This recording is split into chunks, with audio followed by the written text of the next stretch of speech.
প্ৰিয় সাংবাদিক বন্ধুসকল, আজি আপোনালোকক ওদালগুৰিৰ মাছমজিয়াত মাতি অনাৰ উদ্দেশ্য হৈছে আমাৰ কেইবাটাও।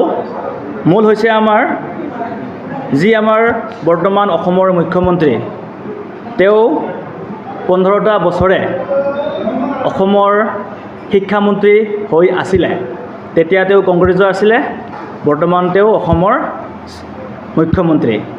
তেওঁ এই 15টা বছৰত আমাৰ শিক্ষাৰ কিমানখিনি উন্নতি কৰিলে, কি কৰিলে আমি সকলোৱে জানো। তেওঁ শিক্ষামন্ত্ৰী হৈ থাকোঁতে যিখিনি কৰিব লাগিছিল তেওঁ নোৱাৰিলে। এতিয়া তেওঁ দিল্লীৰ যিটো শিক্ষা মডেল আৰু অসমৰ শিক্ষা মডেলৰ লগত তেওঁ কম্পেয়াৰ কৰি আছে।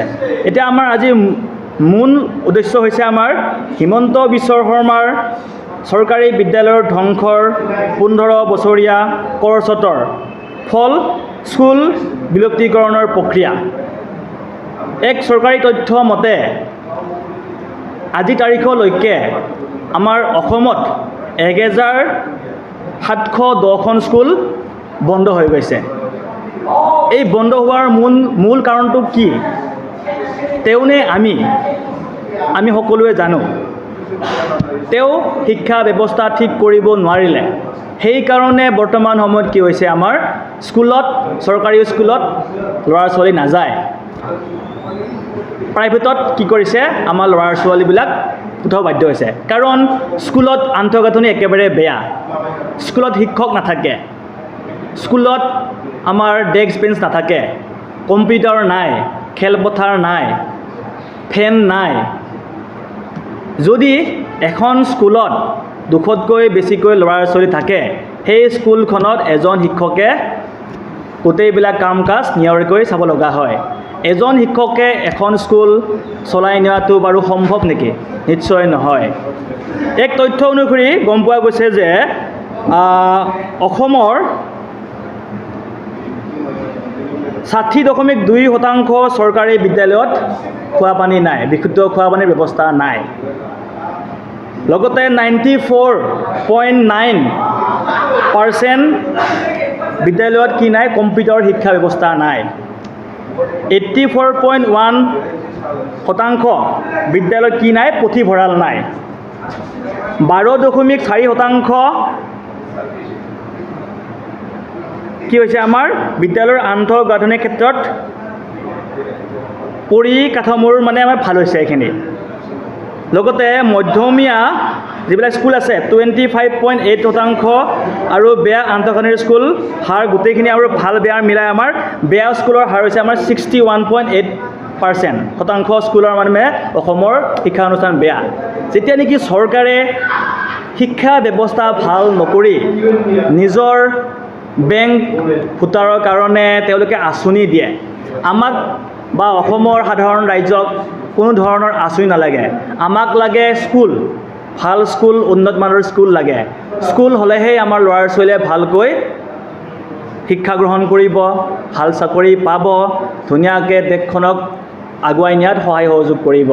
এতিয়া অতি দুখৰ বিষয়, আপোনালোকে নিশ্চয় জানে যে কি হৈছে, অসমত চৰকাৰী স্কুল ভাল কৰাৰ পৰিৱৰ্তে অসমৰ মুখ্যমন্ত্ৰীৰ পত্নী ৰিণিকী ভূঞা শৰ্মা ডাঙৰীয়াৰ অধীনস্থ গুৱাহাটীত 60 বিঘাতকৈ অধিক মাটিত এখন আন্তঃৰাষ্ট্ৰীয় বিদ্যালয় খুলিছে।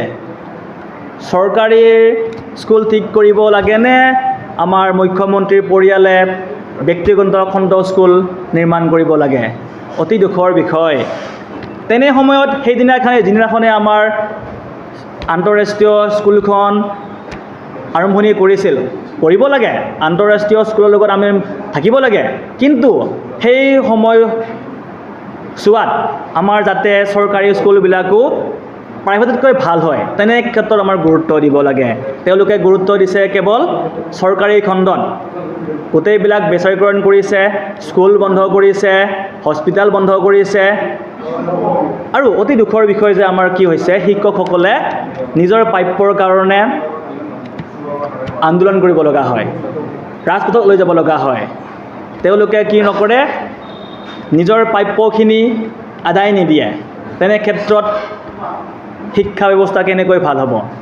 এতিয়া আমাৰ দুখ লাগিছে, অনাগত দিনত আমাৰ ল'ৰা ছোৱালীয়ে ক'ত পঢ়িব? অসমখন তেনেই দুখীয়া ৰাজ্য। অসমৰ মানুহে চৰকাৰী স্কুলত ল'ৰা ছোৱালী পঢ়ায়, দুই এজনে ব্যক্তিগত খণ্ডৰ স্কুলত পঢ়ায়, কিন্তু সকলো মানুহে বা সকলো আমাৰ অসমৰ ৰাইজে চৰকাৰী স্কুলতেই বেছিভাগে পঢ়ায়। প্ৰাইভেটত স্কুলত পঠাবৰ কাৰণে আমাৰ অসমবাসীৰ জনসাধাৰণৰ সামৰ্থ্য নাই। আমি মুখ্যমন্ত্ৰীক কৈছোঁ যে স্কুল বচাওক, আপুনি ভোট বেংকত যাব নালাগে, আপুনি কৰ্ম কৰক, কৰ্ম কৰিলে আপোনাক ধৰ্ম হ'ব, কৰ্ম কৰিলে আপোনাক ৰাইজে ভাল পাব। আপোনালোকে এই যিদিনাখন আন্তঃৰাষ্ট্ৰীয় স্কুল ৰিণিকী ভূঞা শৰ্মা লগতে কেবিনেট মন্ত্ৰী পীযুষ হাজৰিকাই সেই ইনগ্ৰেশ্যন সভাত আছিলে, সেই একেদিনতেই শিক্ষামন্ত্ৰীয়ে কি কৰিছে, অসমৰ স্কুলৰ দুৰৱস্থাৰ বিষয়ে গম পাই ৰাইজৰ হাতত এখন আবেদন দিছে, অনুৰোধ কৰিছে যে স্কুল নিৰ্মাণ কৰিবৰ কাৰণে, স্কুল ভাল কৰিবৰ কাৰণে পুঁজিৰ অভাৱ, সেই অভাৱৰ কাৰণে তেওঁলোক শিক্ষামন্ত্ৰী ডাঙৰীয়াই ৰাইজৰ পৰা সহায় সহযোগ বিচাৰিছে। সেই একেটা দিনতেই ভোট বেংকৰ কাৰণে মন্ত্ৰী পীযুষ হাজৰিকাই অসমৰ ৰাইজক প্ৰতিশ্ৰুতি দিছে যে অৰুণোদয় আঁচনি 1000ৰ পৰা 3000 টকালৈ আমি বৃদ্ধি কৰিম।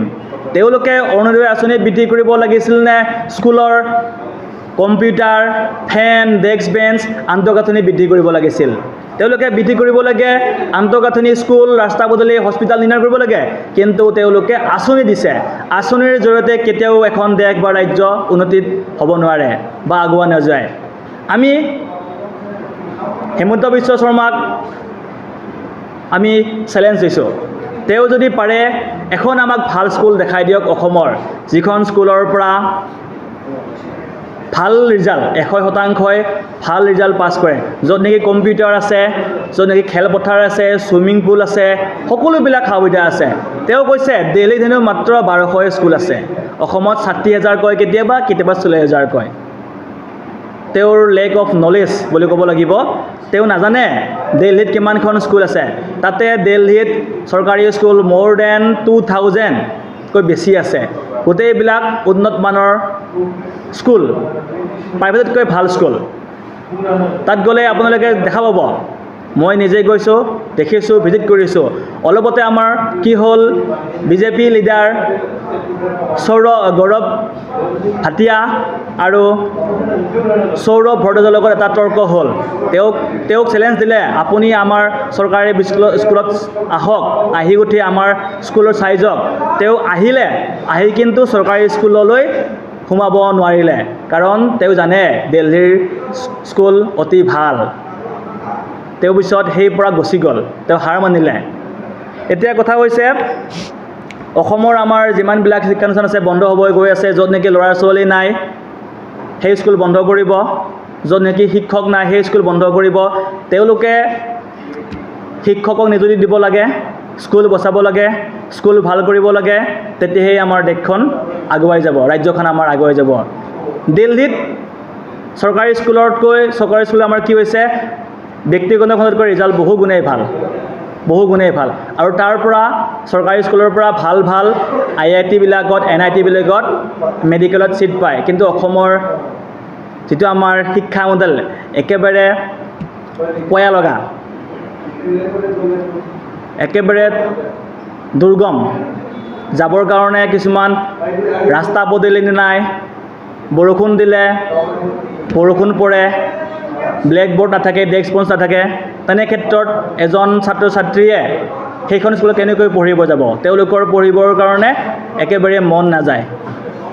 তেনেকৈ ক্ষেত্ৰত স্কুল এখন ঠিক কৰিব নোৱাৰি। প্ৰথমতে আমি শিক্ষক দিব লাগিব নিযুক্তি, আন্তঃগাঁথনি ভাল কৰিব লাগিব, তেতিয়াহে আমাৰ স্কুল ভাল হৈ যাব। এতিয়া আমাৰ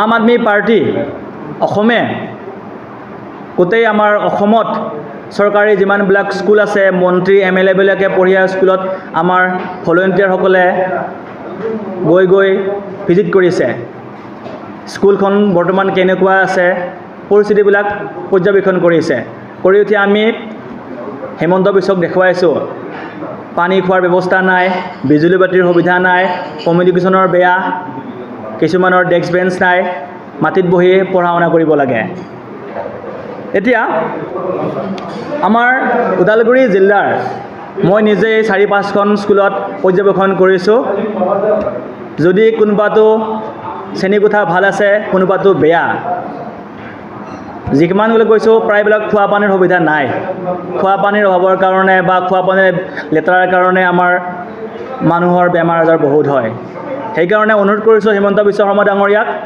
অসমৰ মুখ্যমন্ত্ৰী ডাঙৰীয়াক তেওঁ আমাৰ স্কুল অসমৰ স্কুল চৰকাৰী স্কুলবিলাক ভাল কৰক জীয়াই ৰাখক তেওঁ ভাল কাম কৰক আমি সেইটো বিচাৰোঁ যিবিলাক স্কুল আছে এইবিলাক যাতে বন্ধ নকৰক উপযুক্ত পৰিমাণৰ শিক্ষকসকলক প্ৰশিক্ষণ দিয়ক প্ৰশিক্ষণ দি উঠি স্কুলৰ আন্তঃগাঁথনি ভাল কৰক সেই শিক্ষকেই ভাল দেশৰ সুনাগৰিক গঠন কৰিব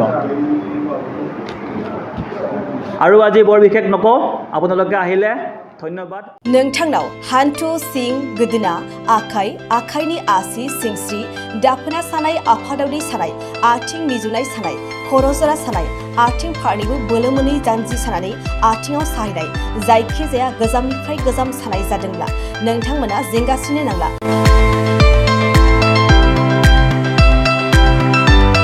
नोंथांमोननि थाखाय खम बेसेनावनो लाबोदों फिल नेचार जइन्ट पेन वेल बे थाव मालिसखौ फुनोब्लानो नोंथांनि गासै सानाय जेंनाया खारगोन अब्ला मानोथो गोबाव खालामखो अर्डार आरो गोबां मोनथिनो थाखाय नैबे जानबुं नङाव फन खालाम 9974030738